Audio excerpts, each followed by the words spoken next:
So, Philippines real estate owners, here's what you need to do right now, in my opinion, because of the crash and the loss in rental value, which is absolutely undeniable in all areas that I'm aware of: Cebu, Boracay, Manila in general, BGC.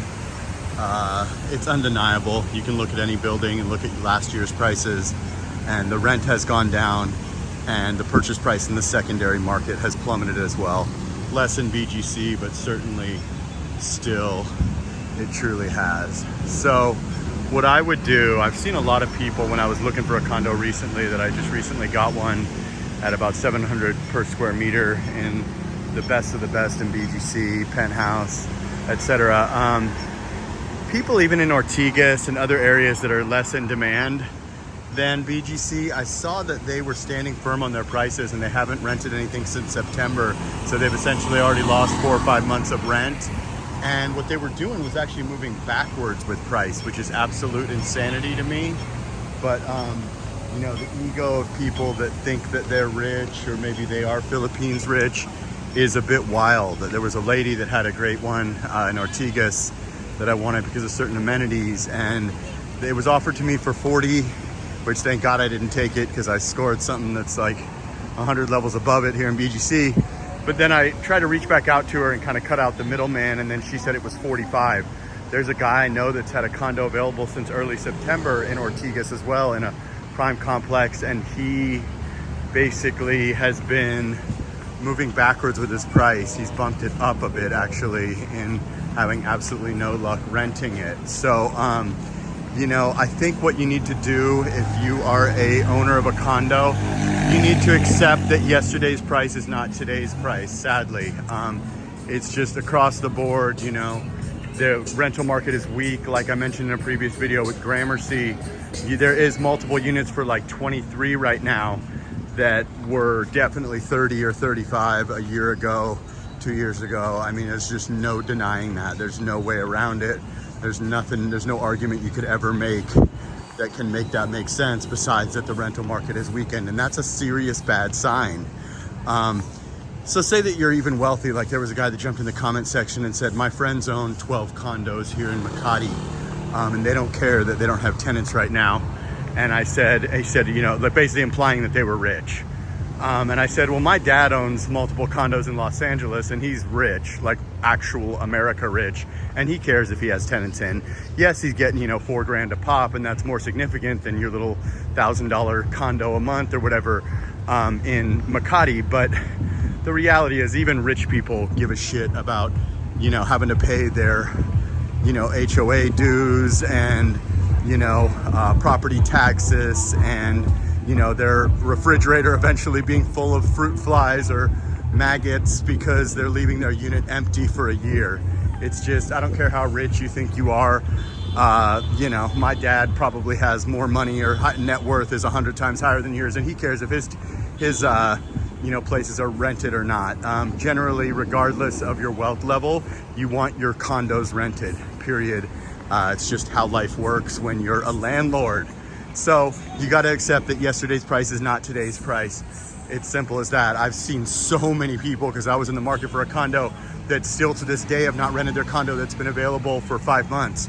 Do the math on that. Say your condo's 60K, which most of these were around that range, and you haven't rented it in 5 months. That's 300,000 you lost. Had you just in September accepted 45 even, you would have signed a year lease for 45, right? So that's, you're going to receive, say, 540,000 pesos throughout the year. You've already lost 300 by thinking it was worth 60. So it's just simple math that you would have been better off accepting that the market has plummeted, and the only offer you can get is at 750 per square foot, not, you know, 1,000 per square foot. So I just think it makes a lot of sense to, you know, take whatever the market is bearing and not hold on for dear life and just think that things are going to rebound. They're not. Now, if you're selling, you could hold on, and eventually you'll probably be back where you were a year ago or whatever, with your 10 million peso condo, you know, in a Boracay or a BGC or a Cebu or whatever. I mean, selling's a whole different ballgame. But for renting, just accept that, you know, in BGC you couldn't rent a condo for 25 or even 29 fully furnished. Now you can. Gramercy, you couldn't rent anything for 23. You couldn't even rent for 25 a year ago. Now you can. I can give you a million examples of these exact condos that the prices have dropped. It's just, there's no way around it. I don't care what you say. I don't care what the mainstream media says. And people are admitting there's a 34-month backlog, and this is just for sales. But when the rental market weakens, that's a serious red flag. I'm gonna be honest with you, from a guy that knows, you know, and has a family that owns condos in Los Angeles and, you know, had a real estate license and all that. When the rental market weakens, the rental market usually stays flat or goes up. End of story. For the rent to go down, that's a serious red flag, because even when the properties here in BGC doubled and stuff, the rent only went up like 5K. So for it to now be retreating is definitely a red flag. And if I owned a condo, I'd take, things are only worth what someone's willing to pay for them, whether you're selling or renting. So if your condo was 30 last year and now it's 25, or it was 60 last year and now it's 50, I would just take the 50, rich or poor. That's just my logic. You need to have, you know, a place with the electricity on, this and that, otherwise you're gonna have refrigerator problems. You need to pay your homeowners dues still. You got a lot of things that you need to do that really, it just makes a lot of sense to go ahead and let someone in there and what the market is bearing today. The market has softened because pogos were kicked out. You know, all the big pogos are gone. A lot of foreigners smartened up and they're not renting the huge condos that they were before and stuff. They're mainly looking for studios. Mainly people are looking to stay around 20 for little studios outside of BGC and 30 range inside BGC, just because that's all you really need if you're like a bachelor, you just got a girlfriend that comes over sometimes, or, you know, you're not a rich guy and you get $2,000 a month or whatever.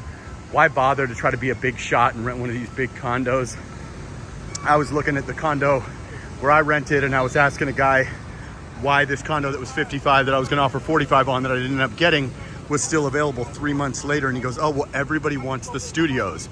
And I get that, because if you can get the amenities and you just got a place, you know, a roof over your head, it's kind of the same deal, right? So that's why a lot of people are just looking for studios, and there's not that many guys that can pay 45, 50, 55, 60 that really, you know, are living here full time. It's mainly like pensioners or dudes that want to live for 30 and stuff like that, and that's totally respectable. There's not that many of us that want to spend, you know, $1,000 a month even for a condo out here. The whole idea was to come out here and pay, you know, $300 a month or whatever, and I did that for a long time, and I paid, you know, $500, $350 recently. Had a couple different condos around Manila. Had a penthouse in Gramercy that was probably worth $45 that I paid $34, but it was a little rough when I first moved in there. But yeah, I mean, at the end of the day, I really think that I would just accept what the market is bearing. If you've had your place on the market since September, it's simply not going to change, and rent market has gone down. As far as selling, the secondary market tells the story. Developers haven't admitted defeat, but the secondary market straight up tells a story, and the story is that things are down tremendously and things are only worth what someone's willing to pay. And clearly, the example I have in Boracay is 40% off. Example I have in Cebu is 50% off in Mactan Newtown, which is Lapu-Lapu outside Cebu. And the example that I have in BGC are generally about 20% off. So do with that information what you will, but I really, really think that this is kind of something that's not being talked about for whatever reason. And I get it. You know, it's not a popular subject and people don't want to admit that this is happening, but this has been going on for a while now. So to be in denial at this stage in the game is a bit ridiculous in my personal opinion. So definitely, you know, take it with a grain of salt. If you want to just keep it as a vacation home, no problem. If you're really America rich and you're worth $10 million, you probably don't give a shit. A lot of these condos in BGC are owned by OFWs that make 6 figures in the United States. I get it, but I don't see things reversing or going back to where they were with rents and purchase price. I do consultations, JasperInThePhilippines at gmail.com. Another little walk through Uptown BGC today. Gonna keep doing these for you guys. Thank you for all the views and like the 500 new subscribers I got in the last 24 hours. I see you guys are liking these real estate videos, so I'll give you more of them. This is just my opinion. I'm just a foreigner with a real estate license in America. do with the information what you will. Do your own research. I'm not a financial advisor. I'm not an expert at anything. I have a real estate license in America. My family owns properties in Los Angeles. I go live every day around 9 a.m. Manila time. Like, comment, subscribe, share the video, and sana all. Please subscribe. I see over 50% of my viewers are not subscribed. Let's get to 100K by the end of 2025. Rest a bit, sleep now.